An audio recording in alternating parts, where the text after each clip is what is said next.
பார்க்க போகிறது நொச்சியை பற்றி பார்க்க போகிறோம். இந்த நொச்சியில் வந்து 3 ரகம் இருக்குது. வெண்ணொச்சி, நீல நொச்சி, கருநொச்சி இருக்குது. இப்போ நம்ம கையில் வச்சுருக்கிறது நீல நொச்சி. இதுதான் நம்ம வீட்டுக்கு முன்னாடி பயிர் வச்சுருக்கோம். இந்த நீல நொச்சி தான் பரவலாக வீட்டுக்கு முன்னாடி வச்சு வளர்க்குறதுக்கு நிறையா பயன்படுத்தி நல்லா வருது. இந்த நீல நொச்சியும் கருநொச்சியும் பார்க்குறதுக்கு ஒரே சாயலில் தான் இருக்கும். இந்த நீல நொச்சி இப்போ இது ஒழிச்சோம்னா பச்சையாக வரும், இதை கீழ்ச்சோம்னா.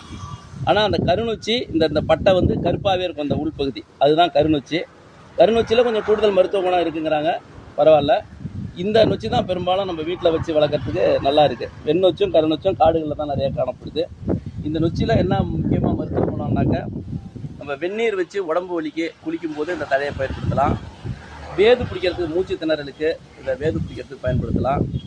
அதோட அப்புறம் தலை பாரமாக இருக்கிறதுக்கு இந்த தழையை பிடிச்சி தலையில் வச்சுக்கிட்டு படுத்தோம்னா தலை பாரம் குறையும். இது எங்கள் வீட்டில் இருக்கிற நொச்சி செடி. வீட்டுக்கு ஒரு செடியாவது வாய்ப்பு உள்ளவங்க வச்சு வளர்க்கணும். கிடைக்கிற இடத்துல இந்த மாதிரி மருத்துவத்துக்கு எளிமையாக பயன்படுத்திக்க.